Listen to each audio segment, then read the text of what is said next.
حدیث نمبر 251۔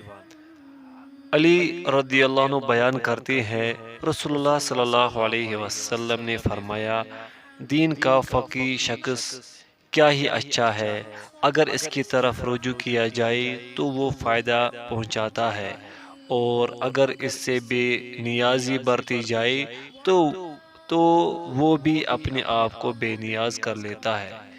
اس کی سند موضوع ہے۔ حدیث نمبر 252۔ اکرمہ سے روایت ہے کہ ابن عباس رضی اللہ عنہما نے فرمایا، ہر جمعہ 7 دن میں لوگوں سے ایک مرتبہ واز کرو، اگر تم اس سے انکار کرتے ہو تو پھر ہفتہ میں 2 مرتبہ، اگر زیادہ کرتے ہو تو پھر 3 مرتبہ۔ لوگوں کو اس قرآن سے اکتا نہ دو، میں تمہیں نہ پاؤں کہ تم لوگوں کے پاس آؤ اور وہ اپنی گفتگو میں مصروف ہوں اور تم ان کی بات کاٹ کر کے انہیں واز کرنا شروع کر دو، اس طرح تم انہیں اکتا دو گے، بلکہ تم وہاں جا کر خاموشی اختیار کرو، جب وہ تمہیں کہیں تو انہیں واز کرو، درآں حالانکہ وہ اس کی خواہش رکھتے ہوں، اور مسجع و مکفع کلام میں دعا کرنے سے اجتناب کرو، کیونکہ میں نے رسول اللہ صلی اللہ علیہ وسلم اور آپ کے صحابہ کو دیکھا کہ وہ ایسے نہیں کیا کرتے تھے۔ رواہ البخاری۔ حدیث نمبر 253۔ واسطہ بن اسقر رضی اللہ عنہ بیان کرتے ہیں، رسول اللہ صلی اللہ علیہ وسلم نے فرمایا، جو شخص علم تلاش کرے اور اسے پالے تو اس کے لیے 2 اجر ہے، اور اگر اسے نہ پا سکے تو اس کے لیے 1 اجر ہے۔ اس کی سند ضعیف جداً ہے۔ حدیث نمبر 254۔ ابو ہریرہ رضی اللہ عنہ بیان کرتے ہیں، رسول اللہ صلی اللہ علیہ وسلم نے فرمایا، مومن کو اپنی موت کے بعد اپنے مال و حسنات میں جن کا ثواب پہنچتا رہتا ہے، ان میں سے ایک علم ہے جو اس نے سکھایا اور اسے نشر کیا، دوسرا نیک اولاد جو اس نے چھوڑی، یا قرآن مجید جو اس نے کسی کو عطیہ کیا، یا مسجد ہے جو اس نے بنائی، یا مسافر خانہ ہے جو اس نے بنایا، یا نہر ہے جو اس نے جاری کی، یا وہ صدقہ ہے جو اس نے اپنی صحت و حیات میں اپنے مال سے کیا، پس یہ وہ اعمال ہیں جن کا ثواب اس کی موت کے بعد بھی اسے پہنچتا رہتا ہے۔ اس کی سند ضعیف ہے۔ 250 حدیث نمبر 255۔ عائشہ رضی اللہ عنہا سے روایت ہے، انہوں نے کہا کہ میں نے رسول اللہ صلی اللہ علیہ وسلم کو فرماتے ہوئے سنا، اللہ عز و جل نے میری طرف وحی فرمائی کہ جو شخص طلب علم میں کوئی سفر کرتا ہے تو میں اس کے لیے راہ جنت آسان کر دیتا ہوں، اور میں جس کی دونوں آنکھیں سلب کر لیتا ہوں تو میں اس کے بدلے اسے جنت عطا کر دیتا ہوں۔ علم میں زیادت عبادت میں زیادت سے بہتر ہے، اور دین کے اصل تقوی ہے۔ اس کی سند موضوع ہے۔ حدیث نمبر 256۔ ابن عباس رضی اللہ عنہما بیان کرتے ہیں، رات کی 1 گھڑی کی درس و تدریس رات بھر عبادت کرنے سے بہتر ہے۔ اس کی سند ضعیف ہے۔ حدیث نمبر 257۔ عبداللہ بن عمر رضی اللہ عنہما سے روایت ہے کہ رسول اللہ صلی اللہ علیہ وسلم مسجد نبوی میں 2 حلقوں کے پاس سے گزرے تو فرمایا، دونوں خیر و بلائی پر ہے، لیکن ان میں ایک دوسرے سے افضل ہے، رہے وہ لوگ جو اللہ سے دعا کر رہے ہیں اور اس کے مشتاق ہیں، پس اگر وہ چاہے تو انہیں عطا فرمائے، اور اگر چاہے تو عطا نہ فرمائے، اور رہے وہ لوگ جو فقہ یا علم سیکھ رہے ہیں اور جاہلوں کو تعلیم دے رہے ہیں، تو وہ بہتر ہے، اور مجھے تو معلم بنا کر بھیجا گیا ہے۔ پھر آپ اس حلقے میں بیٹھ گئے۔ اس کی سند ضعیف ہے۔ حدیث نمبر 258، ابو دردہ رضی اللہ عنہ بیان کرتے ہیں رسول اللہ صلی اللہ علیہ وسلم سے دریافت کیا گیا کہ علم کی وہ کیا حد ہے جہاں پہنچ کر انسان فقیہ بن جاتا ہے۔ رسول اللہ صلی اللہ علیہ وسلم نے فرمایا، جس شخص نے امور دین کے متعلق 40 احادیث یاد کی اور انہیں آگے امت تک پہنچایا تو اللہ اسے فقیہ کی حیثیت سے اٹھائے گا اور روز قیامت میں اس کے حق میں شفاعت کروں گا اور گواہی دوں گا۔ یہ حدیث ضعیف ہے۔ حدیث نمبر 259، انس بن مالک رضی اللہ عنہ بیان کرتے ہیں رسول اللہ صلی اللہ علیہ وسلم نے فرمایا، کیا تم جانتے ہو سب سے بڑا سخی کون ہے؟ صحابہ نے عرض کیا، اللہ اور اس کے رسول بہتر جانتے ہیں۔ آپ صلی اللہ علیہ وسلم نے فرمایا، اللہ تعالیٰ سب سے بڑا سخی ہے، پھر اولاد آدم میں سب سے بڑا سخی میں ہوں، اور میرے بعد وہ شخص سخی ہے جس نے علم حاصل کیا اور اسے فروغ دیا۔ روز قیامت وہ اس حیثیت سے آئے گا کہ وہ اکیلا ہی امیر ہوگا، یا فرمایا اکیلا ہی ایک امت ہوگا۔ اس کی سند ضعیف جداً ہے۔ حدیث نمبر 260، انس بن مالک رضی اللہ عنہ بیان کرتے ہیں کہ نبی صلی اللہ علیہ وسلم نے فرمایا، دو قسم کے بھوکے حریص لوگ کبھی سیر نہیں ہوتے۔ علم کا حریص شخص کبھی علم سے سیر نہیں ہوتا اور دنیا کا حریص کبھی دنیا سے سیر نہیں ہوتا۔ بیہقی نے یہ تینوں احادیث شعب الایمان میں بیان کی ہے، اور امام احمد نے ابو دردہ رضی اللہ عنہ سے مروی حدیث کے بارے میں فرمایا، اس حدیث کا متن تو لوگوں میں مشہور ہے لیکن اس کی اسناد صحیح نہیں، اس کی سند ضعیف ہے۔ حدیث نمبر 261، عون رحمۃ اللہ بیان کرتے ہیں عبداللہ بن مسعود رضی اللہ عنہ نے فرمایا، دو بھوکے حریص لوگ سیر نہیں ہوتے، صاحب علم اور صاحب دنیا، اور یہ دونوں برابر بھی نہیں ہو سکتے۔ رہا صاحب علم تو وہ رحمان کی رضا مندی میں بڑھتا چلا جاتا ہے، اور رہا صاحب دنیا تو وہ سرکشی میں بڑھتا چلا جاتا ہے۔ پھر عبداللہ رضی اللہ عنہ نے یہ آیت تلاوت فرمائی، ترجمہ: ہاں، بلا شبہ انسان سرکش ہو جاتا ہے جب وہ اپنے آپ کو بے نیاز سمجھتا ہے۔ راوی بیان کرتے ہیں، انہوں نے دوسرے کے لیے یہ آیت تلاوت فرمائی، بات صرف یہ ہے کہ اللہ کے بندوں میں سے علماء ہی اس سے ڈرتے ہیں۔ اس کی سند ضعیف ہے۔ حدیث نمبر 262، ابن عباس رضی اللہ عنہما بیان کرتے ہیں رسول اللہ صلی اللہ علیہ وسلم نے فرمایا، میری امت میں سے کچھ لوگ دین میں تفقہ حاصل کرنے کا دعویٰ کریں گے، وہ قرآن پڑھیں گے، وہ کہیں گے ہم امراء کے پاس جا کر ان کی دنیا سے کچھ حاصل کرتے ہیں اور ہم اپنے دین کو ان سے بچا کر رکھتے ہیں، حالانکہ ایسے نہیں ہو سکتا۔ جیسے قطاد سخت کانٹے دار جنگلی درخت سے صرف کانٹے ہی چنے جا سکتے ہیں، اسی طرح ان امراء کے قرب سے سوائے محمد بن سبا نے کہا، گویا آپ صلی اللہ علیہ وسلم یہ کہنا چاہتے ہیں کہ ان کے پاس جانے سے گناہ حاصل ہوگا۔ اس کی سند ضعیف ہے۔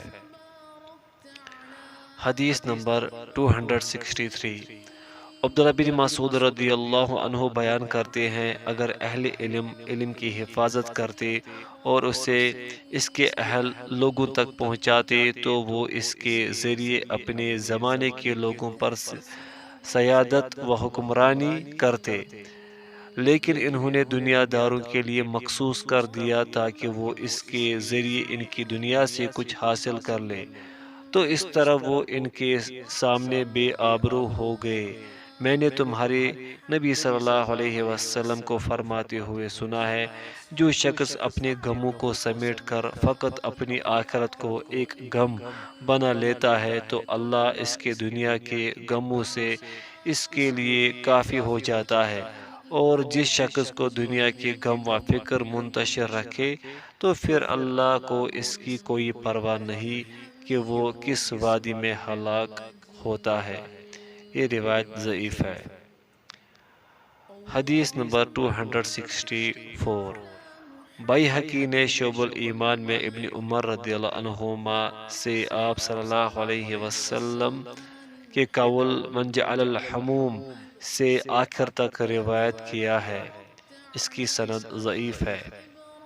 حدیث نمبر 265، عامش رحمۃ اللہ بیان کرتے ہیں، رسول اللہ صلی اللہ علیہ وسلم نے فرمایا، بھول جانا علم کے لیے آفت ہے، اور جو علم کی اہلیت نہیں رکھتے ان سے اسے بیان کرنا اسے ضائع کرنا ہے، اس کی سند ضعیف ہے۔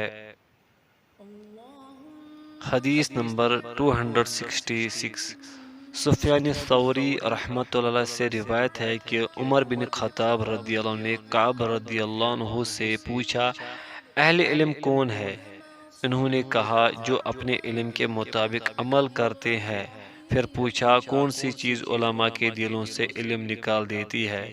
انہوں نے کہا، دنیا کا طمع، اس کی سند ضعیف ہے۔ حدیث نمبر 267، احوص بن حکیم اپنے والد سے روایت کرتے ہیں، انہوں نے کہا، کسی آدمی نے نبی صلی اللہ علیہ وسلم سے شر کے بارے میں پوچھا تو آپ صلی اللہ علیہ وسلم نے فرمایا، مجھ سے شر کے بارے میں مت پوچھو، مجھ سے خیر کے بارے میں پوچھو۔ آپ نے 3 مرتبہ ایسے فرمایا، پھر آپ صلی اللہ علیہ وسلم نے فرمایا، سن لو، سب سے بڑا شر علماء سوء ہے، اور سب سے بڑی خیر علماء خیر ہے، اس کی سند ضعیف ہے۔ حدیث نمبر 268، ابو درداء رضی اللہ عنہ بیان کرتے ہیں، روز قیامت اللہ کے ہاں سب سے برا مقام اس عالم کا ہوگا جو اپنے علم سے فائدہ حاصل نہیں کرتا، اس کی سند ضعیف جداً موضوع ہے۔ حدیث نمبر 269، زیاد بن خدیر رحمۃ اللہ بیان کرتے ہیں، عمر رضی اللہ عنہ نے مجھ سے پوچھا کہ تم جانتے ہو کون سی چیز اسلام کی عزت میں کمی کرتی ہے؟ میں نے کہا، نہیں۔ انہوں نے فرمایا، عالم کی لغزش، منافق کا قرآن کے ساتھ جدال کرنا، اور گمراہ حکمرانوں کا فیصلے کرنا، اس کی سند صحیح ہے۔ حدیث نمبر 270، حسن بصری رحمۃ اللہ بیان کرتے ہیں، علم کی 2 اقسام ہیں، ایک علم دل میں ہے، وہ علم نفع مند ہے، اور ایک علم زبان پر ہے، وہ اللہ عز و جل کی ابن آدم کے خلاف حجت ہوگی، اس کی سند ضعیف ہے۔ حدیث نمبر 271، ابو ہریرہ رضی اللہ عنہ بیان کرتے ہیں، میں نے رسول اللہ صلی اللہ علیہ وسلم سے علم کے 2 ظروف یاد کیے، ان میں سے ایک میں نے تمہارے درمیان نشر کر دیا، رہی دوسری قسم تو اگر میں اسے نشر کر دوں تو میرا گلا کاٹ دیا جائے، رواہ البخاری۔ حدیث نمبر 272، عبداللہ بن مسعود رضی اللہ عنہ نے فرمایا، لوگو، جس شخص کو کسی چیز کا علم ہو تو وہ اس کے متعلق بات کرے، اور جس سے علم نہ ہو تو وہ کہے، اللہ عالم، اللہ بہتر جانتا ہے، کیونکہ جس چیز کا تجھے علم نہ ہو اس کے متعلق تمہارا یہ کہنا کہ اللہ بہتر جانتا ہے، یہ بھی علم کی بات ہے۔ اللہ تعالیٰ نے اپنے نبی سے فرمایا، کہہ دیجئے میں اس پر تم سے کوئی اجر نہیں مانگتا اور میں تکلف کرنے والوں میں سے بھی نہیں ہوں، متفق علیہ۔ حدیث نمبر 273، ابن سیرین رحمۃ اللہ علیہ نے فرمایا، بے شک یہ علم دین ہے، پس تم دیکھو کہ تم اپنا دین کس سے حاصل کرتے ہو، رواہ مسلم۔ حذیفہ رضی اللہ عنہ نے فرمایا، اے قرہ کی جماعت، سیدھی راہ پر ثابت قدم رہو، اس لیے کہ تم سب سے آگے ہو، اور اگر تم دائیں بائیں چلے گئے تو تم بہت دور گمراہی میں چلے جاؤ گے۔ رواہ البخاری۔ حدیث نمبر 275۔ ابو ہریرہ رضی اللہ عنہ بیان کرتے ہیں رسول اللہ صلی اللہ علیہ وسلم نے فرمایا، غمناک گڑھے سے اللہ کی پناہ طلب کرو۔ صحابہ نے عرض کیا، اللہ کے رسول غمناک گڑھے سے کیا مراد ہے؟ آپ صلی اللہ علیہ وسلم نے فرمایا، وہ جہنم میں ایک وادی ہے جس سے جہنم کی دیگر وادیاں ہر روز 400 مرتبہ پناہ مانگتی ہے۔ عرض کیا گیا، اللہ کے رسول صلی اللہ علیہ وسلم اس میں کون داخل ہوگا؟ آپ صلی اللہ علیہ وسلم نے فرمایا، اپنے اعمال کے ذریعے ریاکاری کرنے والے قرہ۔ اس کی سند ضعیف ہے۔ اسی طرح ابن ماجہ نے روایت کیا ہے اور انہوں نے اس میں یہ اضافہ کیا ہے، اللہ تعالیٰ کے نزدیک سب سے ناپسندیدہ قرہ وہ ہے جو امراء کے پاس جاتے ہیں۔ محاربی نے کہا، اس سے ظالم امراء مراد ہے۔ حدیث نمبر 276۔ علی رضی اللہ عنہ بیان کرتے ہیں رسول اللہ صلی اللہ علیہ وسلم نے فرمایا، قریب ہے کہ لوگوں پر ایک ایسا دور آئے جب اسلام کا صرف نام اور قرآن کا صرف رسم الخط باقی رہ جائے گا۔ ان کی مساجد آباد ہوں گی لیکن وہ ہدایت سے خالی ہوں گی۔ ان کے علماء آسمان تلے بدترین لوگ ہوں گے۔ ان کے پاس سے فتنہ ظاہر ہوگا اور انہی میں لوٹ جائے گا۔ یہ روایت ضعیف ہے۔ حدیث نمبر 277۔ زیاد بن لبید رضی اللہ عنہ بیان کرتے ہیں، نبی صلی اللہ علیہ وسلم نے کسی خوفناک چیز کا ذکر کیا تو فرمایا، یہ علم کے رخصت ہو جانے کی وقت ہوگی۔ میں نے عرض کیا، اللہ کے رسول، علم کیسے رخصت ہو جائے گا جبکہ ہم قرآن پڑھتے ہیں اور ہم اسے اپنی اولاد کو پڑھا رہے ہیں اور ہماری اولاد اپنی اولاد کو پڑھائے گی اور یہ سلسلہ قیامت تک جاری رہے گا۔ آپ صلی اللہ علیہ وسلم نے فرمایا، زیاد، تیری ماں تمہیں گھم پائے، میں تو تمہیں مدینہ کا بڑا فقیہ شخص سمجھتا تھا۔ کیا یہ یہود و نصارہ تورات و انجیل نہیں پڑھتے لیکن وہ اس کے مطابق عمل نہیں کرتے؟ احمد ابن ماجہ اور ترمذی نے بھی انہی سے اسی طرح روایت کیا ہے۔ یہ روایت ضعیف ہے۔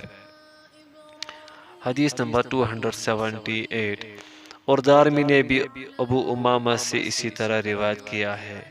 یہ روایت ضعیف ہے۔ حدیث نمبر 279۔ ابن مسعود رضی اللہ عنہ بیان کرتے ہیں، رسول اللہ صلی اللہ علیہ وسلم نے مجھے فرمایا، علم سیکھو اور اسے دوسروں کو سکھاؤ۔ فرائض علم میراث سیکھو اور اسے لوگوں کو سکھاؤ۔ قرآن سیکھو اور اسے لوگوں کو سکھاؤ، کیونکہ میری روح قبض کر لی جائے گی اور میرے بعد علم بھی اٹھا لیا جائے گا۔ فتنے ظاہر ہو جائیں گے، حتیٰ کہ دو آدمی کسی فرائضہ میں اختلاف کریں گے لیکن وہ اپنے درمیان فیصلہ کرنے والا کوئی نہیں پائیں گے۔ یہ روایت ضعیف ہے۔ حدیث نمبر 280۔ ابو ہریرہ رضی اللہ عنہ بیان کرتے ہیں، رسول اللہ صلی اللہ علیہ وسلم نے فرمایا، جس علم سے فائدہ نہ اٹھایا جائے وہ اس خزانے کی طرح ہے جس میں سے اللہ کی راہ میں خرچ نہ کیا جائے۔ یہ روایت ضعیف ہے۔